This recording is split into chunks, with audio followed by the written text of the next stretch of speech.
Halo kawan-kawan, Assalamualaikum warahmatullahi wabarakatuh. Salam sepak bola dimanapun Anda berada, para supporter sepak bola, terkhusus para supporter sepak bola di kawasan Asia Tenggara. Karena pada video kali ini saya akan membahas tentang rapor dari tim nasional Under-23 kawasan Asia Tenggara yang berlaga di Asian Cup setelah matchday ketiga. Oke, sebagaimana telah kita ketahui bahwa setelah matchday ketiga ini hanya ada dua tim yang lolos ke perempat final yang mewakili dari Asia Tenggara, yakni Indonesia dan yang kedua Vietnam. Pertandingan matchday ketiga ditutup tadi malam oleh performa Malaysia dan juga Vietnam melawan lawan masing-masing. Vietnam melawan Uzbekistan dan Malaysia melawan Kuwait. Malaysia tewas pada Kuwait dengan skor 2-1. Kemudian Vietnam tewas dari Uzbekistan dengan skor 3-0. Setelah sebelumnya, di hari sebelumnya, Thailand juga kalah dari lawannya, yakni Tajikistan, yang menyebabkan Thailand tergusur dan pulang, tidak bisa lolos dari babak grup. Nah, kawan-kawan, Indonesia dan Vietnam nanti akan melaksanakan pertandingan quarter final pada hari Indonesia dulu ya, pada hari Jumat atau Kamis malam, dan Vietnam nanti pada hari Sabtu. Jadi Indonesia terlebih dahulu yang akan melawan Korea Selatan, kemudian Vietnam nanti akan melawan Irak Under-23. Ini adalah match yang sangat ditunggu-tunggu karena memang Indonesia berlaga cukup baik di fase grup, sedang on fire, dan Indonesia secara mentalitas juga sedang naik. Korea Selatan di lain pihak, mereka harus melawan Shin Tae-yong, dan ini adalah kali pertama Shin Tae-yong melawan Korea Selatan maksud saya. Ini dipertaruhkan apakah Shin Tae-yong itu akan mempertaruhkan profesionalismenya atau ia akan menjunjung tinggi nasionalisme. Tapi saya yakin bahwa Coach Shin Tae-yong akan profesional karena ia sekarang menjabat sebagai coach atau pelatih Indonesia, makanya ia pasti akan berjuang keras agar Indonesia menang di babak semifinal nanti. Maksud saya quarter final nanti. Meskipun ini adalah misi yang sangat sulit, tapi sepak bola itu tidak bisa diprediksi. Di atas kertas segalanya bisa diprediksi, tapi di atas lapangan kadangkala hal yang tak terprediksi terjadi di atas lapangan, seperti bagaimana Indonesia mampu melibas Jordan dengan skor telak 4-1 dan juga mengalahkan Australia dengan skor 1-0. Untuk performa tim yang lain, Vietnam, menurut saya Vietnam berada di dalam tim yang menguntungkan karena di dalamnya ada Malaysia yang mana sudah diketahui kekuatannya oleh Vietnam karena sama dari kawasan Asia Tenggara. Kemudian Kuwait yang sedang terpuruk, kawan-kawan, karena Kuwait ini tidak seperti Kuwait yang dulu, Kuwait yang kuat, tapi Kuwait yang sekarang itu Kuwait yang sepak bolanya sedang runtuh lah, sedang kurang bagus maksud saya. Kemudian juga ada Uzbekistan, dan lawan terberat bagi Vietnam di grup ini otomatis hanya Uzbekistan tanpa menafikan Malaysia.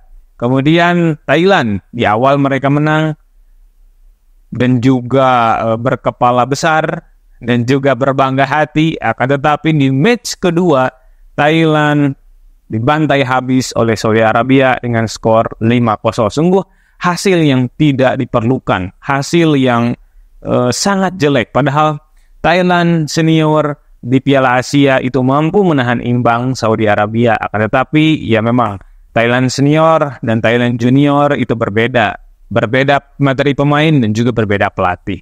Kemudian saja yang terakhir, dan ini yang paling menarik, adalah Malaysia. Malaysia datang di awal dan pulang di awal. Malaysia di pertandingan pertama lawan Uzbekistan kalah. Oke lah, semua orang memaklumi hal ini karena memang Uzbekistan adalah raksasa Asia yang mereka sangat-sangat kuat. Mantan juara pula pada pegelaran Piala Asia 2018 pada waktu itu final lawan Vietnam, dan diperkuat oleh banyak sekali pemain yang sudah bermain di Piala Asia. Apalagi tadi malam seorang Faizullaev datang lagi ke grup atau ke tim nasional Uzbekistan ini. Dari Uzbekistan mereka tidak mau mengalah ya. Meskipun mereka bisa saja mengincar lawan Irak Under 23 yang notabene mereka lebih lemah daripada Arab Saudi, tapi mereka menargetkan untuk juara dan melawan Arab Saudi. Kemudian Malaysia tadi malam sangat-sangat mengecewakan permainannya kembali. Permainan yang sangat mengecewakan diberikan oleh Malaysia. Jadi memang grup atau tim yang paling buruk penampilannya di Piala Asia ini, selain juga Thailand, kalau Thailand ada 3 poin lah ya, meskipun kalah 5-0 golnya banyak, yakni Malaysia. Jadi Malaysia ini datang awal, pulang awal. Kenapa saya bisa bilang begitu? Karena di match kedua, Malaysia yang seharusnya itu mampu memanfaatkan situasi melawan Vietnam, karena ya Vietnam sudah ketemu banyak, jadi sudah tahu bagaimana cara bermain Vietnam. Tapi ternyata asuhan coach Juan Torres Garrido ini tidak bisa mengambil kesempatan dengan baik. Pun begitu dengan pertandingan tadi malam, meskipun Malaysia bermain lebih baik, operan lebih baik, kemudian performa lebih baik, akan tetapi 2 kartu merah itu yang sangat merugikan bagi Malaysia, apalagi kartu merah yang didapatkan oleh seorang Zizan. Saya sebenarnya berharap agar Zizan itu bermain dari match pertama. Akan tetapi ternyata saat Zizan bermain di match ketiga atau match terakhir, ternyata ia melakukan kesalahan yang fatal. Ia melakukan pelanggaran padahal masih jauh jarak ya antara ia dan juga Muhammad itu yang ia langgar. Ya meskipun Zizan ini juga mendapatkan kecederaan yang sangat serius sehingga ia harus ditanduk keluar. Akan tetapi memang momen ini membuat Malaysia down. Karena ada beberapa tactical dan juga beberapa formasi yang harus dirubah karena ketiadaan dari seorang Zizan ini. Overall, permainan Malaysia sebenarnya tadi malam bagus, apalagi gol semata wayang atau satu-satunya yang dilaksanakan oleh seorang Hakimi, itu gol yang sangat indah.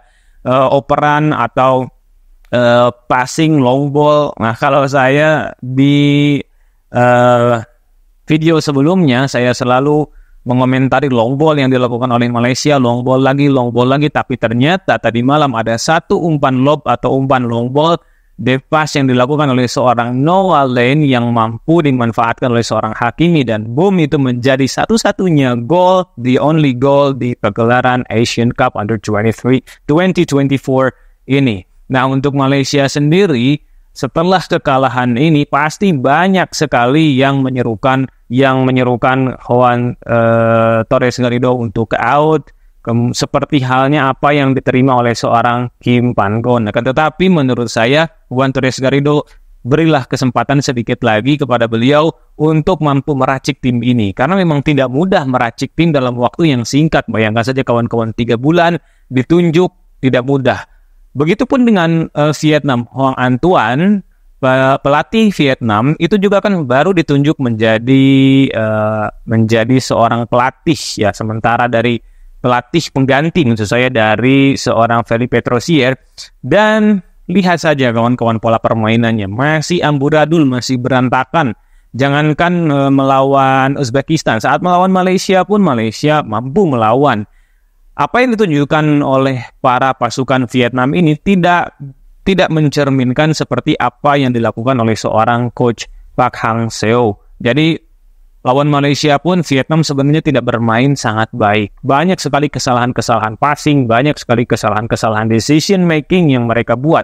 Decision making error, kemudian human error yang mereka lakukan itu terlampau banyak. Apalagi tadi malam saat dibantai oleh Uzbekistan. Nah, untuk kans Indonesia saat melawan Korea Selatan, menurut saya memang agak berat ini lawannya Korea Selatan yang memang mereka memiliki tubuh tinggi tegap, kemudian harus juga melawan coach yang secara pertemuan Coach Shin Tae-yong dan pelatih dari Korea ini, Coach Shin Tae-yong agak lebih kalah ya beberapa match, hanya mampu menang 2 kali dan draw 5 kali, selebihnya 5 kali kalau saya tak salah itu pelatih Korea Selatan itu mampu menang atas Coach Shin Tae-yong. Apalagi Coach Shin Tae-yong sekarang menukangi underdog yakni Indonesia. Kemudian untuk Vietnam sendiri, saya kira Vietnam memiliki kans yang besar saat bersua dengan Irak Under 23, karena Irak Under 23 pernah dikalahkan oleh Thailand, tapi kan itu di atas kertas, kita tidak tahu apa yang akan terjadi ke depannya. Oke, Ini saja kawan-kawan video saya yang bisa saya sampaikan pada kesempatan kali ini. Terus berjuang dan terus bangkit para tim nasional di kawasan Asia Tenggara, karena memang ini adalah marwah kita bersama. Ini adalah